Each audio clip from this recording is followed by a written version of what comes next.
ఓం శ్రీమాత్రే నమః. ఓం శ్రీ గురుభ్యో నమః. హరి ఓం. అందరికీ నమస్తే అండి. అందరూ కూడా ఆ భగవాన్ అనుగ్రహంతో అందరము బాగుండాలని మనసారా ఆ భగవాన్ ప్రార్థిస్తూ ఉన్నాను. ఈ రోజున శ్రీ శివమహాపురాణంలోని రుద్ర సంహితలోని పార్వతీఖండం గురించి అయితే మనము విందాము. ఇంతవరకు మనం రుద్ర సంహితలో సతీ ఖండం గురించి అయితే విని ఉన్నాం. మొత్తం పూర్తి వివరణ అయితే విన్నాము. ఈ రోజు నుంచి పార్వతీఖండం గురించి అయితే మనము విందాము. మొదటి అధ్యాయము హిమవంత ద్వివిధ రూపాలు, దివ్యత్వం, మేనాదేవితో వివాహము, సనకాదుల శాపాలు, వరదానాలతోడి పూర్వ వృత్తాంతం. సౌనకాది మహామునులారా, లోక కళ్యాణం కోసమే నిరంతరం ప్రయత్నించే దేవర్షి నారదుడు బ్రహ్మదేవుని పార్వతీదేవి వృత్తాంతాన్ని అడిగాడు. ఆయన ఇలా చెప్పసాగాడు. నారదా, ఉత్తర దిశలో పర్వత సమ్రాట్టు హిమవంతుడు ఉన్నాడు కదా, ఆయన మహా తేజస్వి, సమృద్ధిశాలి. ఆయన రూపాలు రెండు సుప్రసిద్ధాలే. ఒకటి స్థావరం, ఇంకోటి జంగమం. ముందుగా అచల అనగా స్థావర రూపాన్ని వర్ణిస్తాను. ఆ రమణీయ హిమాచలం నానా ప్రకారాల రత్నాలకు గని. నేల లోపల నుండి పూర్వ పశ్చిమ సముద్రాల్లోకి చొచ్చుకొని పోయి భూమిని కొలుస్తున్న మానదండంలాగా అక్కడ ప్రకాశిస్తోంది. దానిపై సర్వోత్కృష్టమైన వృక్షజాలన్నీ పెరుగుతూ ఉన్నాయి. సామాన్యంగా ఒక పర్వతానికి ఒకటే శిఖరం ఉంటుంది, కానీ హిమాలయం అనేక శిఖరాల కారణంగా ఒక విచిత్ర శోభా సంపన్నమై కనబడుతుంది. సింహ, శార్దూలాది ఎన్నో మృగాలు ఈ పర్వతపు అడవులను ఆవాసంగా చేసుకుని జీవిస్తూ ఉన్నాయి. హిమం అనగా మంచు అందరికీ ఆహ్లాదాన్ని కలిగిస్తూ ఉంటుంది. దాని మహిమ వల్ల ఇక్కడ ఎన్నో ఆశ్చర్యకరమైన దృశ్యాలు గోచరిస్తూ ఉంటాయి. దేవతలు, ఋషులు, సిద్ధులు, మునులు ఆ పర్వతాన్ని ఆశ్రయించుకుని ఉంటారు. పరమేశ్వరునికి పర్వతం అంటే చాలా ప్రేమ. ఆయన ఇక్కడ ఎక్కువగా తపస్సు చేసుకుంటూ ఉంటాడు. మామూలుగా స్వరూపం చేతనే పవిత్రంగా కనబడే ఈ ప్రాంతం శివతపో భూమి కూడా కావడంతో అత్యంత పవిత్రమై అలరారుతోంది. మానవ మాతృలు ఇక్కడికి వచ్చి తపస్సు చేసి సిద్ధిని పొంది మహామహిమాన్వితులై మహాత్ములై వర్ధిల్లుతూ ఉంటారు. ఇక జంగమ రూపుడైన హిమవంతుని కథ విను. గృహస్థాశ్రమంలో ప్రవేశించి దేవ పితర యాగాన్ని సఫలం చేసుకోవాలనే సదుద్దేశంతో యువకుడైన హిమవంతుడి వివాహాన్ని చేసుకోవాలనుకున్నాడు. సరిగ్గా అదే సమయానికి దేవతలంతా తమ ప్రయోజన లోక కళ్యాణాలను దృష్టిలో నిడుకొని పితృగణాల వద్దకు పోయి ఇలా చెప్పారు. పితరులారా, మీరంతా ముందుగా ప్రసన్న చిత్తులై మా మాటను ఆలకించండి. తరువాత దేవ కార్యసిద్ధికి తోడ్పడడం మీకు కూడా అభిష్టమైతే మాతో కలిసి పనిచేయండి. మీ జ్యేష్ఠ పుత్రిక మేనాదేవి కారణ జన్మురాలు. ఆమె సర్వమంగళ రూపి. ఆమెను పర్వతరాజు హిమవంతునికి ఇచ్చి పెండ్లి చేయండి. దానివల్ల అన్ని లోకాలకు సుఖాలను గూడుతాయి. దేవతల దుఃఖాలకు సంపూర్ణంగా నివారణ లభిస్తుంది. పితృగణాల వారు సంతోషంగా మేనాదేవి హిమవంతునికి ఇచ్చి పెండ్లి చేశారు.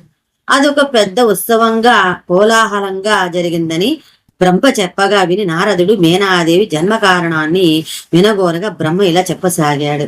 నాయనా, దక్ష ప్రజాపతికి 60 మంది కన్యలు జన్మించారని, సృష్టిలో ఉత్పత్తి క్రమానికి వారే ఎక్కువగా దోహదపడ్డారని విని ఉన్నావు కదా.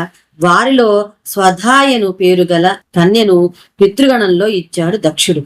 ఆమెకు సౌభాగ్యమునకు, ధర్మానికి, సిద్ధికి ప్రతిరూపాన అనదగిన 3 కన్యలు ఉదయించారు. మేన, ధన్య, కళావతి నామాలతో చరిత్ర ప్రసిద్ధిగాంచిన ఈ పవిత్రాంగన మణులు నిజానికి పితృగణాల తపశక్తి ఫలితంగా వారి మనోయజ్ఞ గుండాల నుండి పుట్టారు. అయినా వారి ఇంటి కోడలైన స్వాధాంక సీమలో పెరిగి పెద్దవారు కావడం వల్ల ఆమె పుత్రికలుగానే వ్యవహరింపబడ్డారు. ఈ అయోనిజల సుందర నామాలను కీర్తించినంత మాత్రముననే నరుల అభీష్ట ప్రాప్తిని అందగలరు. ఈ త్రిమూర్తులు సర్వదా సంపూర్ణ జగద్దుగే వందనీయ లోకమాతలు, ఉత్తమాభ్యుదయ శోభా ప్రధాతృలు. తమ జ్ఞాన నిద్విద్వ యోగ బలాల వల్ల ఏ లోకానికైనా వెళ్ళగలిగిన వీరు ఒక పర్యాయము శ్రీ మహావిష్ణువు యొక్క ఆది నిత్య నివాసమైన శ్వేత దీపానికి ఆయన ప్రత్యేక దర్శనానికే వెళ్ళారు. ఆయన దర్శించి స్తుతించి ఆయన ఆజ్ఞ మేరకు అక్కడే కొంత తడవు విశ్రమించారు. ఆ సమయంలో అక్కడ దివ్య గొప్ప జ్ఞాన సంపన్నులైన సంతులంతా సమావేశం అవుతూ ఉన్నారు. నారదా, ఆ సందర్భంగా నీ అన్నలైన సనక సనందనాది సిద్ధగణాల వారు కూడా అక్కడ చేరి శ్రీహరికి స్తుతి వందనాదులు ఆచరించి ఆయన కోరిక మేరకు అక్కడే ఉన్నారు. నారదా, నీ అన్నలు సామాన్యులు కారు. తమ తపోబలం వల్ల సాక్షాత్ విష్ణు స్వరూపులైనారు. దేవతలకే ఆది పురుషులు వారు. హరిహరులు కూడా వారిని గౌరవిస్తారు. అంతటి మహాపురుషులు ఒకనాడు శ్వేతదీపంలోని విద్యున్మహాసభలో ప్రవేశించగానే అక్కడున్న మహామహులు సాక్షాత్ విష్ణు స్వరూపాలు కూడా వారిని చూడగానే లేచి నిలబడి ప్రణామము చేశారు. ఈ ముగ్గురు కన్యలు చెయ్యలేదు, కనీసం లేవలేదు. అప్పుడు బ్రహ్మపుత్రులు తమకు అవమానం జరిగిందని భావించకుండా ఈ దేవకాంతలకు మర్యాద మప్పితాలను నేర్పడం కోసమే వారిని దివ్యలోకాల నుండి జారి మానవకాంతలైపోవలసిందిగా శపించారు. వెంటనే విలువలు తెలిసిన పితృగణ కన్యల దైవ సన్నిభుల పాదాలపై పడి తమ తప్పు కాయుమని ప్రార్థింపగా, సనత్ కుమారుడు పితృగణ పవిత్ర కన్యలారా, మీరు విషాదాన్ని వదిలి ప్రసన్న చిత్తులై నా మాటలు ఆలకించండి. మీలో పెద్ద అమ్మాయి నర రూపంలో విష్ణువంశ సంభూతులైన హిమవంతుని పెండ్లాడి పార్వతీనామంతో జగత్ ప్రసిద్ధం కానున్న జగన్మాతకు జన్మనిస్తుంది. రెండో అమ్మాయి యోగిని ధన్య మహర్షిని జనకుని పత్ని అయి త్రికాలాల్లో సర్వలోక పావని అయిన లక్ష్మీరూపి జానకి అనగా శ్రీరామపత్ని సీతకు జనని అవుతుంది. చిన్నమ్మాయి కళావతి ద్వాపర యుగాంతంలో వృషభానుడు నడును పుణ్యాత్ముని పెండ్లాడి కృష్ణప్రియగా అనురాగ సాధి దేవతగా యుగాల అంతం దాకా కీర్తింపబడే శ్రీ రాధాదేవికి తల్లి అవుతుంది. ముగ్గురు కూడా వారి అల్లుళ్లతో నరజన్మాంతంలో క్రమంగా కైలాస వైకుంఠ గోలోకాలను చేరుకుని తరిస్తారు. కొన్ని కష్టాలైనా పడకుండా ఎవరు మాత్రం ఉత్తమ కీర్తి శిఖరాల అన్నందుకోగలరు చెప్పండి? ఉత్తమ కర్ములైన పుణ్యాత్ములు కూడా సంకటాలలో చిక్కుకొని దుఃఖాన్ని అనుభవించిన అనంతరమే ముక్తులవుతారు. దీనికి మీరు మీ పిల్లలు కూడా అపవాదాలు కారు. జగన్మాత పార్వతి అత్యంత దుస్సహ తపానాచరించి శివదేవుని ప్రయత్నించి ప్రియపత్ని కాగలదు. ధన్యాపుత్రి సీత శ్రీరామ పత్ని అయి ఎన్నో కష్టాలను అనుభవించిన తర్వాతే లోకపావనిగా అన్ని లోకాల నుంచి పూజలు అందుకోగలదు. రాధా చరిత్ర ఆమె కృష్ణ విరహం వలనే ప్రసిద్ధి చెందగలదు. పుత్ర దేవర్షి, ఈ విధంగా నీ అన్నలు శాపం మీద వరాలను ప్రసాదించగా వారిని సంతోషంగా తలదాల్చి పితృగణ కన్యలు వారి స్వగృహాన్ని చేరారు. 1-2 అధ్యాయాలు సమాప్తం. 3వ అధ్యాయము హిమవంతుని వద్దకు దేవతల రాక. తండ్రి, మాతల చరితాన్ని విని తరించాను. ఇక పార్వతీదేవి గురించి చెప్పండి అని ప్రార్థించాడు బ్రహ్మ మానస పుత్రుడు హరి నాభిజన్యుని. సర్వలోకాలను అన్ని కాలాల్లోనూ సంరక్షించడాన్ని ఉదయించిన ఆది పరాశక్తి పార్వతి. ఆమెకు తల్లిదండ్రులు కావలసిన వారు బహుజన్మ తపః ఫలంగా ఆమెను కన్నారు. హిమవంతుడు ప్రస్తుతం సంసారి అయినది అందుకే గాని స్వతహాగా ఆయన మహాత్ముడు, మహాముని, రాజర్షి. అట్టి మహనీయుని వద్దకు ఒకనాడు శ్రీ మహావిష్ణువుతో సహా అందరు దేవతలు, తపోనిధులైన కొందరు మహర్షులు విచ్చేశారు. ఆ పర్వతరాజు ఆనందంతో భక్తితో ఉప్పొంగిపోయి వారందరికీ ప్రశంసాపూర్వకంగా ప్రణామాలు ఆచరించి తన అదృష్టానికి తానే ఆశ్చర్యపోతూ ఆ మహనీయులందరికీ సాదరంగా స్వాగత సత్కారాలు చేసి వారంతా సుఖాసీనురాలైనాక తాను నిలబడి చేతులు జోడించి ఇలా అన్నారు: మహానుభావులారా, ఈనాటికి నా జన్మ ధన్యమైంది. నా బహుజన్మ తప్ప ఫలించింది. నా అన్ని సత్క్రియలు నెరవేరగా పాపాలు కడతీరినవి. నా పత్ని, నా పరివారము, నా భూమి, నా వంశము ఇలాంటివన్నీ ధన్యమయ్యాయి. ఎంతో కఠిన తపస్సు చేస్తే ఒక దేవత ప్రత్యక్షం కావచ్చు, కానీ దేవతలందరూ ఒకేసారి నా వంటి జాతి సామాన్యునికి ప్రత్యక్షం కావడం కేవలం నా పట్ల మీ దయా విశేషం. ఈ సేవకుని వల్ల ఎట్టి దైవకారం నెరవేరవలసి ఉందో ఆజ్ఞాపించండి. ఆ సేవతోనే తరిస్తాను. పర్వతేంద్ర, నీవు బహు ప్రాజ్ఞుడవు. మేము మాట్లాడక ముందే మా మనసులోని కోరికను పసిగట్టగల నేర్పరివి. ఆనందంగా విహరిస్తాం. గిరిరాజా, ఇంతకు ముందే జగదంబ ఉమాదేవి దక్షకన్య సతీదేవి రూపంగా అవతరించి రుద్రప్రత్రియై ఈ భూమిని సుదీర్ఘకాలం పాటు పావనం చేసిందని యజ్ఞాగ్నికి శరీరాన్ని సమర్పించి మరలా తన పరమధామానికి చేరుకుందని వినియున్నాం కదా. ఆ మహాదేవి మరలా దిగి వచ్చి నీ ఇంట నీ కన్యగా అవతరించబోతోన్నది. దానికి నీ సాయం కావాలి. దీనివల్ల మాకందరికి గొప్ప మేలు జరగబోతోంది అన్నారు దేవతలు.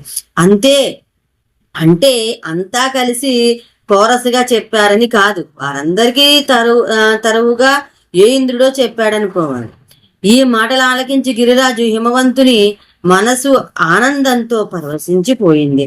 తను పులకించిపోతుండగా ఆనందాశ్రులతో కను చెమ్మగిల్లగా శ్రీ మహావిష్ణువు వైపు తిరిగి చేతులు జోడించి, ప్రభో, ఇది కేవలం నా జన్మల పుణ్యఫలం, నా సౌభాగ్య విశేషము అంటూ దానికి తానేం చెయ్యాలో ఆదేశింపమని ప్రార్థించాడు పర్వతరాజుని.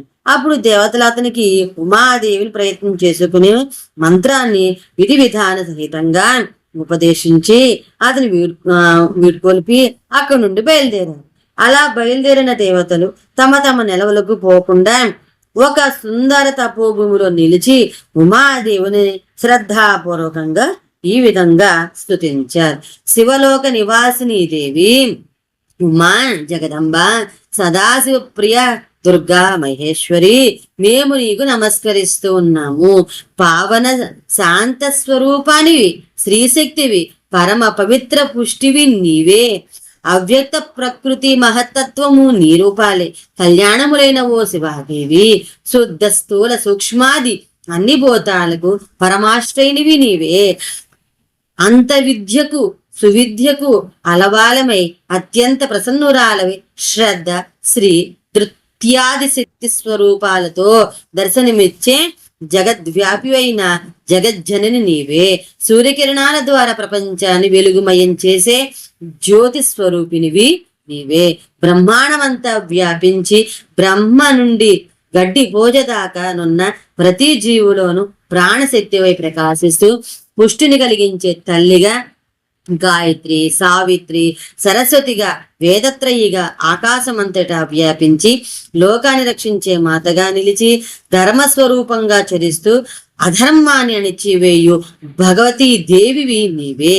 ప్రాణాలను ధరించి వరించే దాత్రివి, ఆ ప్రాణాలను ధాత్రిని పోషించే శక్తివి నీవే. పంచభూతాల సార తత్వాన్ని ప్రకటింపజేసే పాలించే దేవశక్తుల తత్వస్వరూపానివై, నీతిజ్ఞులలో నీతివై, కర్మిష్ఠులలో వ్యవసాయ రూపిణివై నిలిచి మమ్ము పాలించు తల్లివి నీవే. మా పట్ల ప్రసన్నురాలివై మాకు ఈ దర్శనాన్ని ప్రసాదించు. ఈ విధంగా జగజ్జని సతీ సాధ్వి మహేశ్వర్యవు ఉమాదేవిని స్తుతించి దేవతలంతా తాము హృదయాల్లో విశుద్ధ ప్రేమను నింపుకొని ఆ తల్లి దర్శనేచ్ఛతో ప్రతీక్షిస్తూ నిలిచారు. 3వ అధ్యాయము సమాప్తం. 4వ అధ్యాయము దర్శనమిచ్చి దేవతల ప్రార్థన అంగీకరించిన ఉమాదేవి. నారద, జగజ్జనని దుర్గమ్మ పీడనాశిని యగు దుర్గమ్మ దేవతల పట్ల ప్రసన్నురాలై సాక్షాత్కరించింది. ఆ మహాదేవి పరమాద్భుత దివ్య రత్నమయమైన రథంలో కూర్చుని దర్శనమిచ్చింది. ఆమె యొక్క శ్రీకరమైన శరీరంలోని ప్రత్యంగము కోటి సూర్య సమాన కాంతులతో విరాజిల్లుతోంది. రమణీయమై ఒప్పారు దేవి శరీరాంగాల కాంతులే ఈ జగతిని వెలుగుస్తున్నాయేనేమో అనిపించింది. ఒకే తేజోరాశి మరింత జాజ్వల్యమానంగా మెరిసిపోతుండగా ఆ జ్యోతి చక్ర మధ్యలో కాస్త నిదానంగా చూస్తే స్పష్టంగా కనిపించేలా సాటిలేని కాంతులతో సాక్షాత్కరించింది ఆ దేవి. శివలోక నివాసి అయిన ఈ తల్లి ఈ రూపంలో అందరికీ మాతృమూర్తియే కాని ఈ ఉమాదేవికే ప్రచండి, చండి మొదలగు పేర్లు వాటికి తగ్గ వేరు వేరు రూపాలు ఉన్నాయి. చండ ప్రచండ రూపంలో ఆమె దుష్టులకు కనిపిస్తుంది, యుద్ధం కూడా చేస్తుంది. ఆ రూపాన్ని చూడగానే దుష్టులలో కొందరి గుండె ఆగిపోతుంది భయంతో. ఈ శివారూపాన్ని దర్శించగానే అందరికి గుండె ఆనంద తాండవం చేస్తుంది భక్తి ఆనందాలతో. ప్రళయకాలంలో ఉమాదేవియే మహానిద్రాదేవిగా అవతరించి భక్తులందరి సంసార సాగరం నుండి తప్పించి తన ఒడిలో నిద్రపుచ్చుతుంది. సామాన్యులుగా అయితే ఆమె శరీర కాంతిని కనుగొనగానే కనీసము గంట దాకా కనులు మరీ పనిచేయం. ఇక్కడ దేవతలకి కూడా అలాంటి పరిస్థితే కలిగినట్లుంది. వారామెను సుస్పష్ట దర్శనానికే ప్రార్థించగా ఆ దేవి తన సముజ్వల కాంతిని కొంత మేరకు ఉపసంహరించి వారి కనులకు కమనీయ దేవి దర్శన సౌభాగ్యాన్ని ప్రసాదించింది. తనివి తీరగా మనసు నిండగా తల్లిని చూడగలిగిన దేవతలు ఆమెను ఇలా ప్రార్థించారు. అంబిక, మహాదేవి, జగదంబ, మేమిప్పటికీ నీ దాసులమే, ప్రసన్నురాలవే, మా నివేదన ఆలకించు. ఇదివరకు నీవు దక్ష పుత్రి సతిగా జన్మించిన మా దేవుడు శంకరుని ప్రియవల్లభవై బ్రహ్మాది దేవతల మహా దుఃఖాన్నింటినో నివారించావు, ఆ జన్మను ముగించావు. అది భగవంతుడైన శివునికి దుఃఖ కారణమైంది, మాకొక మహాపదగా పరిణమించింది. మేమంతా నీవు లేని లోకంలో రక్షణ కరువై దొరపిల్లుతూ నేడు నీ శరణు వచ్చాం. నీవు మరలా భూపై అవతరించి మహేశ్వరుని చేపట్టి మా కడగండ్లను తీర్చాలి.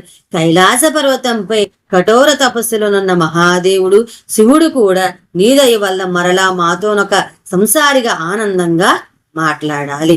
ఇది మా ప్రార్థన, ఇదే మా నివేదన అని పలికి దేవతలంతా వినమ్రులై మౌనంగా నిలబడిపోయారు. నవ్య నవనీత సమానమైన నిండు మనసుతో కరుణతో కరుగగా ఆ కరుణ పర్వత ప్రమాణంగా కనులలో తొణికిసలాడగా ఆ దయాదాక్షిణ్యాల కాలవాలమైన శివాదేవి పరమశివుని పరి స్మరించి ప్రసన్నవదనంతో దేవతల వైపు చూసి ఇలా అన్నది. హరిబ్రహ్మాదులారా, మీ మనసులను అతలాకుతలం చేస్తున్న బాధను మర్చిపోండి. నేను మీ పట్ల ప్రసన్నురాలనైనాను. మేనాదేవికి హిమవంతునికి కూతురిగా పుట్టి వారిని శంకరునికి పత్ని అయి ఆయనను సకల దుఃఖాలకు దూరం చేస్తాను. ఇది నిజానికి చాలా గుప్త విషయం. అయినా మీరు అడగడం, నేను బయట పెట్టడం అంతా శివలీల విలసనం. ఇప్పుడు ఆయన యొక్క అద్భుత లీలలో ఒక దర్శ నడుస్తోంది. నేను దక్ష జనిత శరీరాన్ని అగ్నిలో త్యజిస్తే ఆయన కాలాగ్ని స్వరూపుడైపోయాడు. రుద్రాగ్ని జ్వాలల్లో లోకమే భస్మైపోతుందనే భయంతో ఆయనే తమాయించుకుని వీరభద్రుని దక్షయజ్ఞ వాటికకు మాత్రమే నష్టం వాటిల్లేలా సృష్టించి పంపించాడు. నా విరహంలో పిచ్చెచ్చిపోయి ఎక్కడెక్కడో తిరుగుతూ ఉంటాడు. శరీరంపై ఆచ్ఛాదన ఉందో లేదో కూడా చూసుకోవడం లేదు. మరుక్షణమే కైలాసంలో వటవృక్షం కింద తపస్సు చేస్తూ ప్రసన్నవదనుడై మీకు దర్శనమిస్తూ ఉంటాడు. నేను పర్వతరాజు పుత్రినై అవతరించిన పిమ్మట సరైన సమయంలో నా తపస్సుకి మెచ్చి నన్ను పాణిగ్రహణం చేసి పార్వతీపతి కావడం కోసం శివశంకరుడు కూడా ఎదురు చూస్తూ ఉన్నాడు అని చెప్పి ఆ తల్లి అంతర్ధానం చెందగా హరి, నేను హర్ష పులికిత గాత్రులమై ఇతర దేవతలతో మునులతో కలిసి ఆమె దర్శనమిచ్చి వెళ్లిన దశకు నమస్కరించి ఎవరి నిజవాసాలకు వారు మరలిపోయాము. 4వ అధ్యాయము సమాప్తము. 5వ అధ్యాయము మేనాదేవికి శివాదేవి సాక్షాత్కారము, వరప్రధానము, మైనాకుని పుట్టుక. సౌనకాది మహామునులకు శివపురాణాన్ని ప్రవచిస్తూ సూత మహర్షి ఇలా చెప్పాడు. మునులారా, నారదుడు త్రిలోక సంచారి. ఎవరెక్కడ ఆయనను దర్శించినా ఏవేవో వార్తలు విశేషాలు అడుగుతూనే ఉంటారు. వాటి ద్వారా లోక కళ్యాణం జరుగుతూ ఉంటుంది. త్రిమూర్తులకు కొంత పని భారం తగ్గుతుంది. అందుచేత నారదుడేదిగా లోకాలకు చెప్పినట్లుగానే భావిస్తూ వివరంగా విశదంగానే చెప్పారు. త్రిమూర్తులైన సమాన ప్రజ్ఞావంతులైన దేవి అంతర్ధానమైన తరువాతేం జరిగిందని నారదుడు అడగగా బ్రహ్మ ఇలా చెప్పసాగాడు. నారద, దేవతలు వచ్చి వెళ్ళిన తరువాత పర్వతరాజ దంపతులు వారి ఉపదేశానుసారం గొప్ప తపస్సును ప్రారంభించారు. దివారాత్రులు శివ శివానేలనే చిత్తమందు చింతిస్తూ సమ్యక్ రీతిలో ఆరాధిస్తూ తపస్సులో లీనమైపోయారు. శివ కరుణ శీఘ్రమే కలగాలని దీవించడంటూ తపస్సంపన్నులైన బ్రాహ్మణులకు ముఖి దానాలిచ్చారు. మేనాదేవి ప్రత్యేకంగా మనసులో సంతానం కావాలని మొక్కుకొని ఒక చైత్రమాస దినంలో మొదలుపెట్టి ఏకనాదంగా 25 సంవత్సరాల పాటు తన తపస్సులో భాగంగా ఉమాదేవిని ఆరాధిస్తూ పూజలు సరిపింది. అష్టమి నాడు ఉపవాసం చేసి నవమి నాడు లడ్లు, బలి సామాగ్రి, రుబ్బిన పిండి, పాయసము, గంధ పుష్పాదులను దేవికి నివేదించింది. మేనాదేవి గంగా నది ఒడ్డున గల ఓషధి ప్రస్థంలో మట్టితో ఉమాదేవి ప్రతిమను చేసి నానా విధములకు వస్తువులతో దానికి పూజలు చేసేది. ఉపవాసము తపము కూడా పెద్ద ఎత్తుననే గావించింది. ఒకప్పుడు కట్టిక ఉపవాసమే, అనగా ఆ రోజంతా ఏమీ తినేది కాదు. మరొకప్పుడు వ్రత నియమితాహారమును మాత్రము తినేది. ఇంకొక రోజు నీటిని త్రాగి ఉండిపోయేది. ఇలా 27 సంవత్సరాలు గడువగా ఈమె దీక్షకు ఉత్తమ భక్తికి ఉమాదేవి మిక్కిలి ప్రసన్నురాలే. తేజోమండల మధ్యంలో స్పష్టంగా బాసిల్లు దివ్యాయమునలతో శోభిల్లుచు మేనాదేవికి ప్రత్యక్షమై చిరునగవులు లొలుకుతూ ఇలా చెప్పింది. మేనా, ఒక మహారాణివై ఉండి సకల భోగభాగ్యాలతో విలసిల్లు నీవు ఇలా ఆహారంతో సహా అన్ని ఆనందాలను ఇన్నేళ్ల పాటు వదిలేసి నా కోసం నువ్వు చేసిన తపస్సు నన్ను కదిలించింది.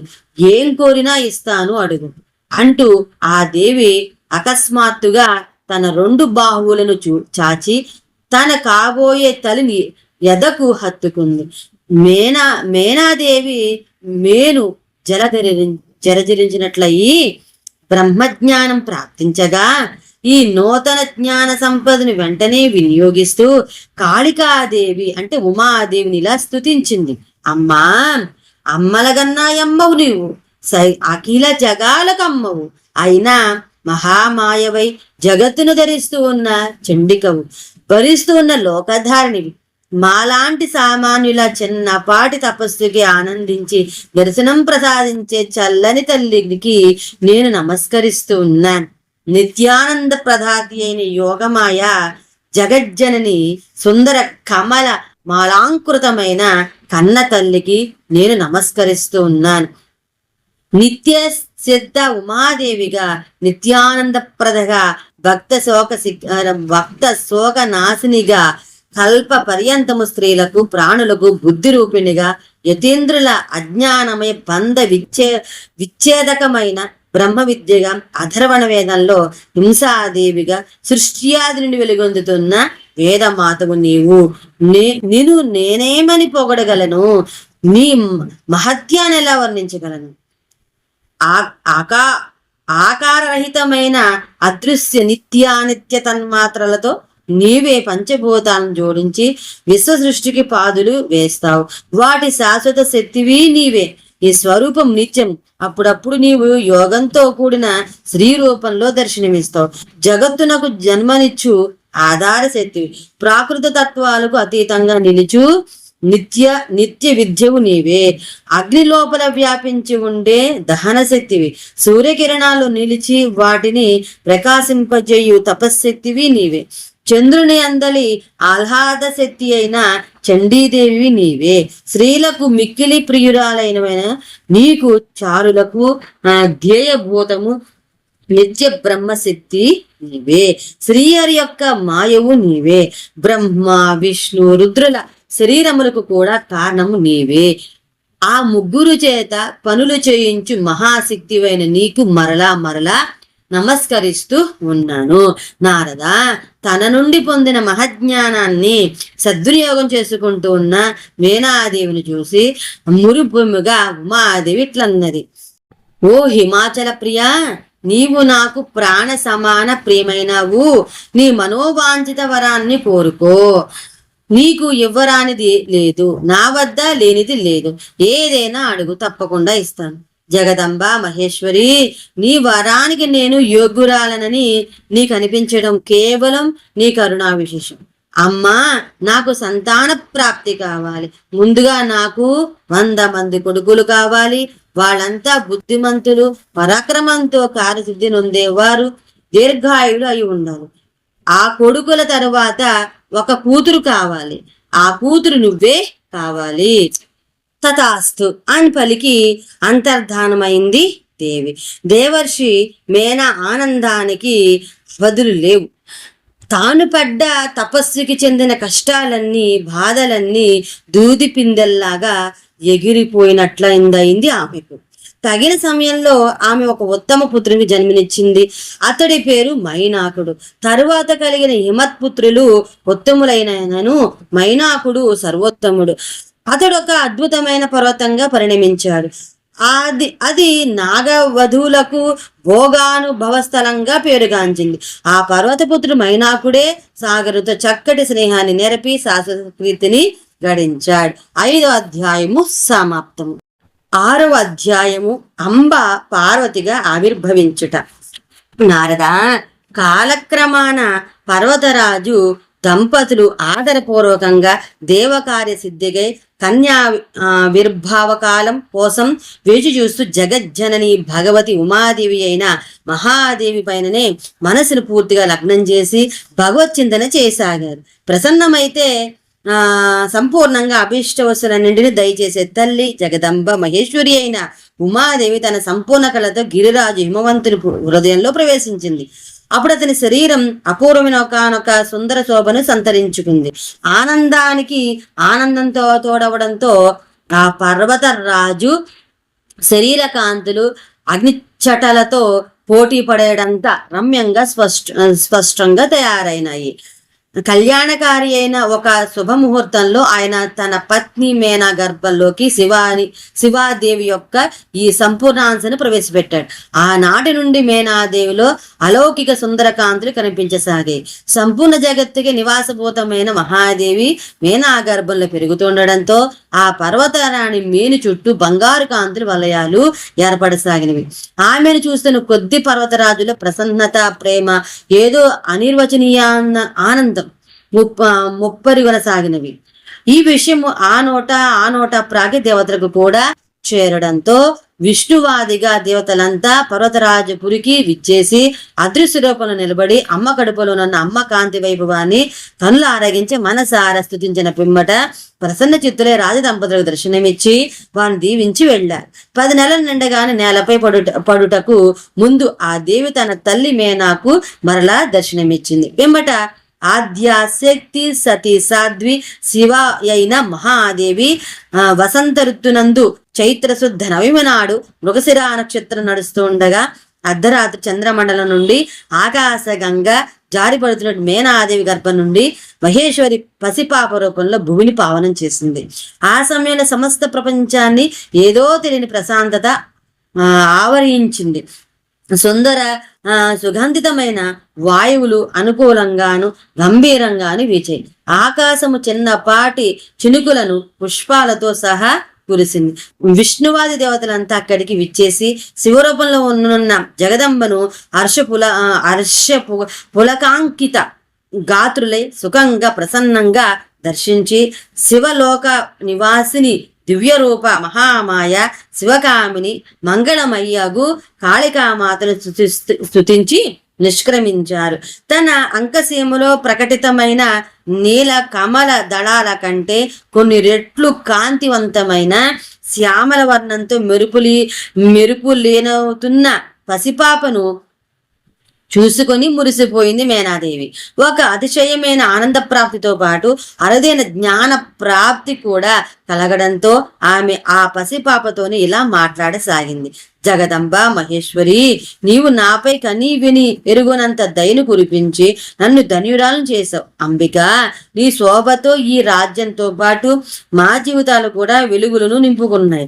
భగవంతుడైన శివునికే ఆనందవర్ధనీయమైన ఆహ్లాదకర్తినివి నీవు. సంపూర్ణ దేవతల బృందంచే ప్రశంసితమైన పరాశక్తివి నీవు. నీ రూపాలనంతాలు ఒక్కొక్కరికి ఒక్కొక్క రూపంలో ధ్యానంలో కనిపించే నీకు నాదొక చిన్న విన్నపం. నేనెప్పుడు నిన్ను ధ్యానం చేసిన నేడైనా రేపైనా మరో యుగంలోనైనా నాకు నీ ఈ రూప దర్శనాన్ని ప్రసాదించు. తథాస్తుని దీవించి మామూలు శిశువుగా సామాన్య కళకాంతులతో కనిపించి నవజాత శిశువులా ప్రవర్తించసాగింది ఉమాదేవి అని చెప్పి ఆపాడు బ్రహ్మదేవుడు. 6వ అధ్యాయము సమాప్తం. 7వ అధ్యాయము పార్వతీ బాల్యం. హిమవంతుని వద్దకు నారదుని రాక హితబోధ. సూతుడు సౌనకాది మహామునులతో ఇలా చెప్పసాగాడు. మహర్షులారా, బ్రహ్మ నారద సంవాదం మరలా కొంతకాలం తరువాత కొనసాగింది. ఈలోగా హిమవంతుని అంటే మేనాదేవుడిలోనున్న మహాదేవి లౌకిక గతిని ఆశ్రయించి సామాన్య శిశువులాగా ఏడవసాగింది. రాణిగారు ప్రసవించారని ఆ రోజున విన్నాక గ్రహించగలిగిన అంతఃపుర స్త్రీలు హర్షాతిరేకంతో మంగళ జయ శబ్దాలు పలుకుతూ వేగంగా వచ్చి పురిటింటికి చేరుకున్నారు. హిమవంతుడు కూడా ఏతించి శ్యామల కాంతులు వెదజల్లుతూ ఉన్న తన కూతురిని గాంచి అతిశయానంద మగ్నుడయ్యాడు. తరువాత ఒక సుందర ముహూర్తంలో మునులతో కలిసి హిమవంతుడు తన నీల కమల దళ సమాన కాంతులీనుతున్న తేజస్విని మనోరమాయగు తన పుత్రికి కాళిక అను పేర్లతో నామకరణం చేశాడు. గిరిరాజ గృహంలో శివాదేవి వర్షాకాలంలో గంగానది జలరాశిలాగా శరదృతు శుక్లపక్ష చంద్రునిలాగా దినదిన ప్రవర్ధమానంగా పెరగసాగింది. కన్న తల్లి కంటి పాపగా, కన్న తండ్రి కలల పంటగా, బంధు జనుల కనులకు కమనీయమైన విందుగా, శీతలాది గుణాలతో జనప్రియగా కాళికాదేవిగా పెరుగసాగింది. కానీ లోకులు బంధువులు ఆమెను పర్వతరాజపుత్రి కాబట్టి పార్వతి అనే పిలువసాగారు. ఆ పేరే లోకంలో ఎక్కువగా వినబడి స్థిరపడిపోయింది. ఆమె విద్యాభ్యాసం కూడా అద్భుతమే. గురువులు ఒక మాటను చెప్పగానే మిగతా భాగమంతా శరత్కాలం రాగానే అంశలు స్వర్గంగా తీరానికి పిచ్చేసినట్లు చీకటి పడగానే ఔషధులు సహజ ప్రకాశంతో వెలుగునట్లు ఆ విద్యలోని ఇతర అంశాలన్నీ తమంత తామే ఆమె నోట వల్లే రూపంలో ప్రకాశమవుతూ ఉండేవి. పూర్వజన్మలో ఆమె నేర్చిన విద్యలన్నీ తమంతట తామే ఆమెను చేరుతున్నాయని తెలియని గురువులు ఆశ్చర్యచకితులయ్యేవారు. ఇలా అందరి కలల పంటగా కనవేయి కనులు చాలవుగా అన్నట్లుగా పెరిగి పెద్దయింది పార్వతి. ఒకనాడు మహాతేజ తపస్వి త్రిలోక సంచారి దేవర్షియగు నారదుడు పర్వతరాజు వద్దకు వచ్చాడు. హిమవంతుడు సంభ్రమంగా ఆసనం నుండి లేచి మహామునికి నమస్కరించి అతిథి సత్కారాలు గావించి మహర్షి విశ్రాంతిగా కూర్చున్నాక పార్వతిని అక్కడికి రప్పించాడు. పార్వతి వస్తూనే నారద మహర్షికి పాదాభివందనం చేసి దీవెనలు అందుకుంది. బ్రహ్మపుత్రుల్లో శ్రేష్ఠుడు సర్వజ్ఞానుడు అయిన నారద మునీంద్ర, ఈ కన్య నా పుత్రి పార్వతి. ఆమె చేతిని చూసి మొత్తం జాతక చక్రాన్ని చెప్పగల మేధావి నీవు. కావున నీవు జాతకంలోని గుణదోషాలను వివరించు. ముందుగా ఈమె వివాహం గురించి వినిపించు అని హిమవంతుడు నారదుని ప్రార్థించాడు. ఈలోగా మేనాదేవి కూడా మహాత్ములు రాక నెరిగి అక్కడికి ఎదించి ఆడి నమస్కరించి కూర్చుంది.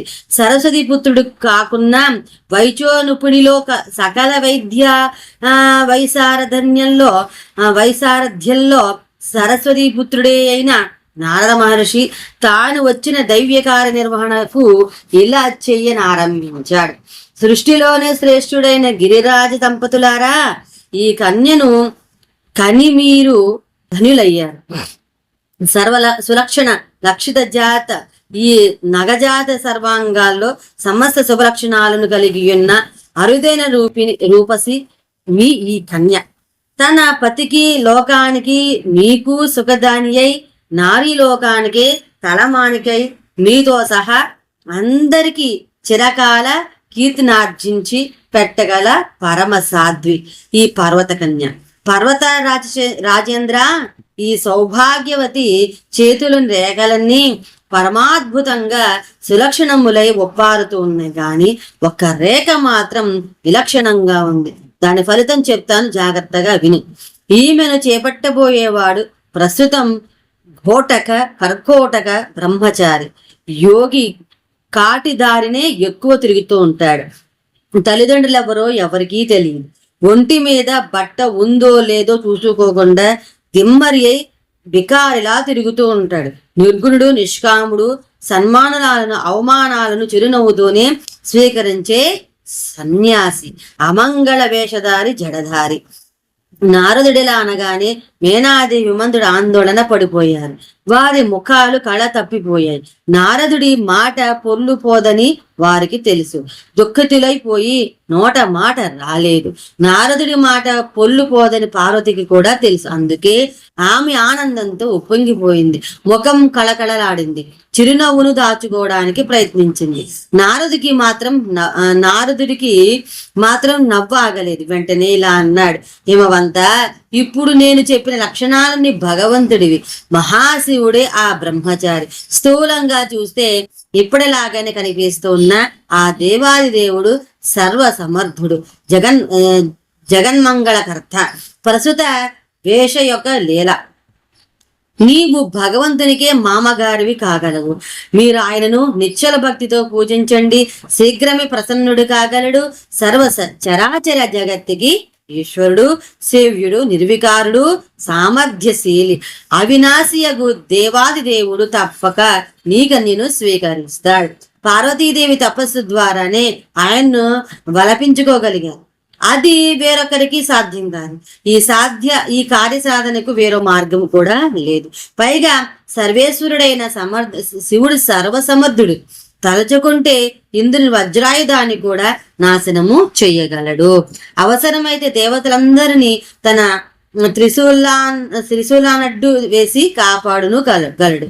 ఈశ్వరు నుండే ఐశ్వర్యం అంతా వచ్చింది కాబట్టి ఆయన దానికి లొంగాడు. బ్రహ్మదేవుడు అతని ఆధీనంలో ఉంటాడు.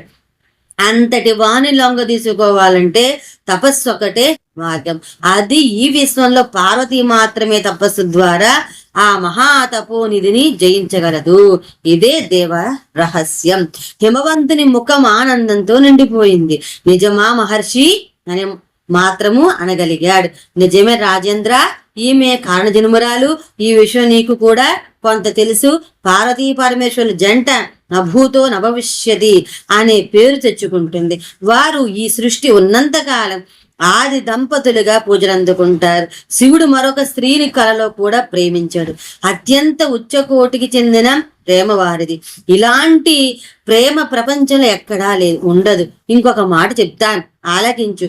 వీరి వివాహం వల్ల దేవకార్యాలు కొన్ని నెరవేరాలి. అందుకే వారంతా వచ్చిను పరమేశ్వరుని పలకరించి వెళ్ళారు. శివుడు ఆమెకు సగం శరీరాన్ని ఇచ్చేసి అర్ధనారీషుడు కాబోతున్నాడు. ఈ రూపం అపూర్వం, అతిలోక రమణీయం. ఇది దేవరహస్యం. నేను వచ్చినది కూడా పార్వతీ తపస్సు చెయ్యాలని, మీరు దానికి అనుజ్ఞ ఇవ్వాలని చెప్పడానికే. ఇది వేరెవరికి తెలియరాదు అని బోధించాడు నారదుడు. పర్వతరాజుకి బోధన పరమానందాన్ని కలిగించిన ఇంకా పరమాణు అంతా సందేహం మాత్రం మిగిలిపోయింది. నారదుడు పోల్చేశాడు. నీ బాధ ఏంటో చెప్పు అన్నట్లు చూశాడు. పర్వతరాజు నారదుని ఇలా వినయంజలి ఘటించి అడిగాడు. బ్రహ్మజ్ఞాన సమేత బ్రహ్మపుత్ర, నీగంటే భవిష్యత్ దర్శకులు లేరు, నిర్దేశకులు లేరు. అయినా అజ్ఞానం కొద్ది అడుగుతున్నాను. నా బాధను ప్రేమతో విను. మహాదేవుడు అన్ని ప్రకారాల ఆసక్తులను విననాడి పొలతి తలంపునే పోనాడి మనసుని గట్టిగా నియమించుకొని అనితర సాధ్యమైన తపస్సులోనే పూర్తిగా మగ్నుడై ఉన్నాడని చాలా మంది చెప్పగా విన్నాను. ఆయన దేవతలకు కూడా దొరకడం లేదంట కదా. ధ్యాన మార్గంలో ఎవరు ఊహించలేనంత దూరం పోయి పరబ్రహ్మతో కలిసి ఉన్న ఆ మహాదేవ శంభుడు మహేశుడు ఆ పరబ్రహ్మంపై ఉన్న మనసును ఎలా మళ్లించగలడు? ధ్యానాన్ని వదిలేసి వివాహంపై ఎలా ధ్యానం చేయగలడు? నేడు మనకు తెలిసినంత వరకు ఆయన మనం అందుకోగలిగే స్థాయిలో లేడు. దీపశిఖి వలె జ్వలిస్తూ అవినాశి ప్రకృతి అతీతంగానున్న దైవీ శక్తి నిర్వికారుడు, నిర్గుణుడు, సగుణుడు, నిర్విశేషుడు, నిరిహుడు నైనా సదాశివుడే నిజమైన నిశ్చలమైన పరబ్రహ్మయని నాకు కూడా తెలుసు. ఆయన మహాత్ములకే కనిపిస్తాడు. ఎవరిపైనను బాహ్య అనాత్మ వస్తువులపైనను దృష్టి పెట్టడు. ఇక్కడికొచ్చే కిన్నెరలు, మహర్షులు, దైవజ్ఞులు నాకు చెప్తున్న శివస్వరూపం ఇది. వారు చెప్పేది నిజం కాదంటావా? నేను ఇంకో మాట కూడా విన్నాను దేవర్షి. భగవంతుడైన శివుడు పూర్వకాలంలో తన ప్రియ సతితో ప్రతిజ్ఞాపూర్వకంగా ఇలా అన్నాడట కదా, దర్శకుమారి, నా ప్రియసతి, నీవు తప్ప వేరే స్త్రీ నా జీవితంలో ప్రవేశింపలేదు. ఇక ఏ స్త్రీని నేను వర్ణం గాని గ్రహణం గాని చేయను. ఇది నేను మనఃప్రమాణంగా చెప్తున్నమాట. ఇది నిత్య సత్యము, దీనికి తిరుగులేదు. ఇంతగా ఆమెతో ప్రాణబంధం పెట్టుకున్న స్వామి ఆమె పోగానే ఇంకో పడతిని పెండ్లాడతారని ఎలా అనుకోగలం మహాత్మా? ఊహించడానికి లేదు. ఇక నారదునికి మరొక దేవరహస్యం భరతరాజునికి చెప్పక తప్పలేదు. ఓ ఈ ధరణీధరవర మహామతి, ఈ విషయంలో నీవేమీ చింతించనక్కర్లేదు. ఈ నీ పుత్రి కాళియే పూర్వకాలంలో దక్షకన్య సతీదేవి. ఈ సతీదేవి తన పతికి అవమానం జరిగిందని అలిగి అగ్నిలో దూకి తన శరీరాన్ని త్యాగం చేసిందని నీకు తెలుసు కదా. ఆ సతీయే నీ ఎంట కాళిగా పుట్టింది. ఇప్పుడు కూడా ఆ సదాశివునే చేపట్టబోతోంది.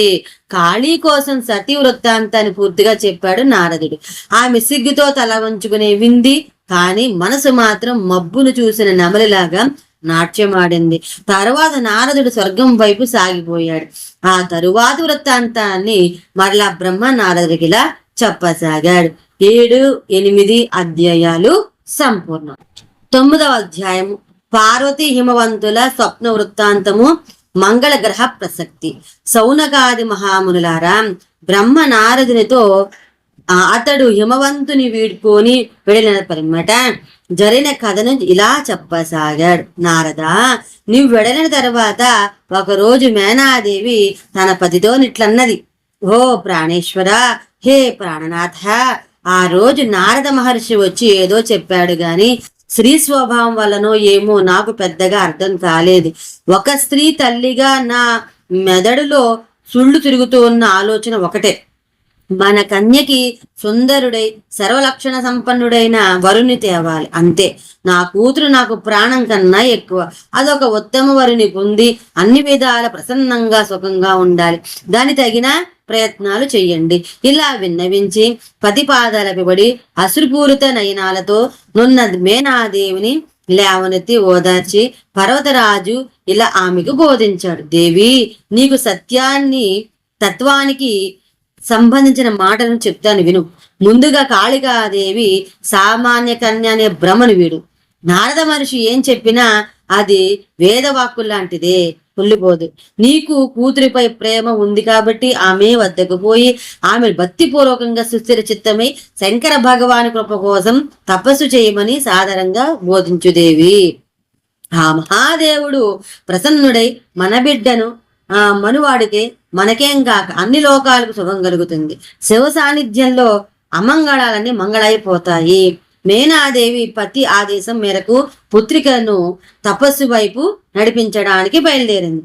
తీరా వెళ్లి కాళీ వైపు చూసేసరికి కామె సంకల్పం సన్నగిల్లింది. కూతురు యొక్క పరమ రమణీయమైన రూపాన్ని, అతి సుకుమారమైన అంగాలని చూసి తల్లి కళ్ళు చెమ్మగిల్లాయి. ఉపదేశించే శక్తి నశించి ఉద్విగ్నంగా అలాగే అమ్మాయి వైపు చూస్తూ ఉండిపోయింది.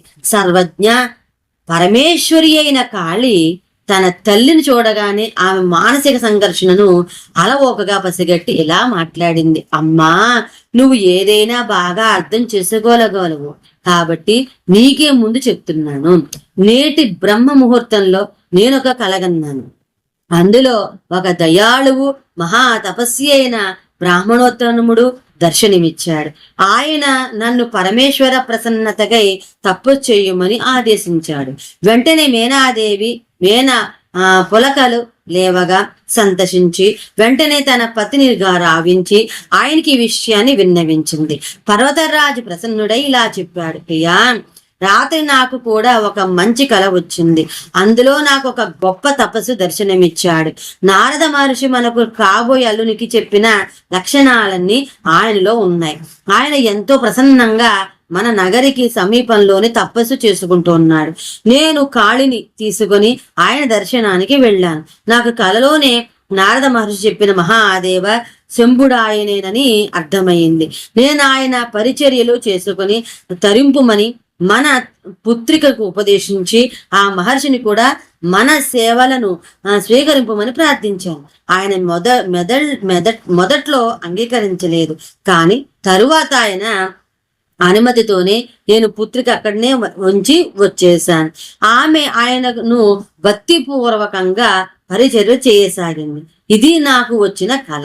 నారదా, నీవు భక్త శిరోమణివి, అందుచేత నీకు శివుని గూర్చి చెప్పాలనిపిస్తుంది. ఆయన నామస్మరణయే యశకారకం, పావనం, మంగళకారి, భక్తివర్ధకం, ఉత్తమము. ఆయన విరహ లీలలను వినిపిస్తూ ఇది బ్రహ్మైన నన్నే చలింపజేసింది. దక్షయజ్ఞం నుండి మరలి కైలాసానికి వచ్చిన తరువాత ఆ మహాదేవుడు తన ప్రాణాదికి అయిన సతీదేవి విరహంలో సామాన్యుని కంటే అన్యాయంగా ఏములకో పోయి రోధించసాగాడు. తన పార్షాదులను పిలిచి వారితో సతి గుణగణాలను గురించి మాట్లాడుతూ శోకించేవాడు. గృహస్థాశ్రమ విధులన్నీ మర్చిపోయి ఇంటి అందాన్ని, తన సౌందర్యాన్ని, పద్ధతిని, సంప్రదాయాన్ని అన్నింటినీ స్మరించి అప్పుడప్పుడు దిగంబరుడై పిచ్చివాని వలె శ్మశానాల వెంట తిరుగుతూ ఉండేవాడు. లీలాకుశలుడుగావున లోకంలోని పతుల ప్రేమ ఎలా ఉండాలో తెలపడానికి ఈ లీలను ప్రదర్శించాడు. ఇలా తిరిగి తిరిగి అక్కడ సతిని గానక మనశ్శాంతి దొరక్క కైలాసానికి తిరిగి వచ్చి సర్వదుఃఖాలను నాశనం చేయగలిగే తపస్సును ప్రారంభించాడు. మనసును యత్నపూర్వకంగా అదుపులోకి తెచ్చుకుని అవినాశి ఒక రూపాన్ని దర్శిస్తూ మరలా ధ్యానిస్తూ సమాధి స్థితిలోనికి వెడలిపోయాడా ఆది తపోనిది. స్వయంగా తానే గుణాతీతుడైన మాయాధిపతి నిర్గుణ పరబ్రహ్మ అయిన సుస్థిర భావంతో తపస్సు చేశాడు. ఇలా చాలా ఏళ్లు సమాధిలోనే ఉండి లేచాడు. అప్పుడు ఆ భగవాను నుదుటి నుండి ఒక చెమట చుక్క నేలపై పడి దాని నుండి ఒక శిశువు ఉదయించాడు. అతనికి 4 భుజాలున్నాయి. ఆకార మనోహరంగా ఉంది. దివ్యమైన ఎర్రని కాంతులతో చూడడానికి సామాన్యులకు సాధ్యం కానంత మెరుపులతో శోభాయమానంగా ఉన్న ఆ శిశువు ఆకలేసి ఆడవడం మొదలుపెట్టాడు. అప్పుడు భూదేవియే ఒక సుందర స్త్రీ రూపాన్ని ధరించి వచ్చి అతని ఒడిలోకి తీసుకుని పాలిచ్చి ఉరుకోబెట్టింది. ఆ శిశువు ఆనందంగా కేరింతలు కొడుతూ ఆమె ఒడిలో ఆడుకోసాడు. ఆ విధంగా భూమాత ఆ శిశువుకి మాత అయింది. యోగీశ్వరేశ్వరుడు సర్వజ్ఞుడు అయిన శివుడు తన వద్దకు అసలు రూపంతో రావడానికి భయపడి ఇలా వచ్చిన భూదేవిని చూసి నవ్వుతూ, అమ్మా భూదేవి, నీవు ధన్యురాలవు. నా అమిత తేజస్సును పంచుకొని నా శ్రమ బలం నుండి పుట్టిన వీనికి తెలివైనావు. వసుధ, వీడిని పెంచి పెద్దవాడిని చెయ్యి. లోకం వీరిని నీ పుత్రుని గాని గుర్తిస్తుంది, కీర్తిస్తుంది. ఈ భౌముడు మంగళుడు అనే పేరుతో చిరస్థాయిగా అంతరిక్షంలో నిలుస్తాడు అని ఆశీర్వదించాడు. నారద ఇలా చెప్పి శివుడు మరలా తపస్సులోకి వెళ్ళగా పృథ్వీ ఆ బిడ్డని కొనిపోయి తన నివాసాన్ని చేరుకుంది. ఆమెకు అత్యధిక సుఖము ఆనందము కలిగాయి. ఆ భౌముడు పెద్దవాడయ్యాక కాశీకి పోయి అక్కడ చాలా కాలం శివుని సేవించి చివరకు ఆయన అనుగ్రహంతో ఊర్ధ్వలోకాలకు దివ్య పురుషుడై ఎగిరిపోయి ఒక గ్రహంగా స్థిరపడి లోక చక్రాన్ని నడిపించే వారిలో ఒకడైనాడు. ఈ గ్రహం శుక్రగ్రహంపై ఉంటుంది. ఈయననే కుజుడని అంగారకుడని కూడా సంభావిస్తారు. 9-10 అధ్యాయాలు సమాప్తము. తర్వాత మనం 11వ అధ్యాయం అయితే విందాము. అంతవరకు స్వస్తి. ఆ భగవాన్ యొక్క అనుగ్రహణ మనందరిపైన ఉండని కోరుకుంటూ ఉన్నాను. సర్వే జనా సుఖినో భవంతు, సమస్త మంగళాని భవంతు. స్వస్తి.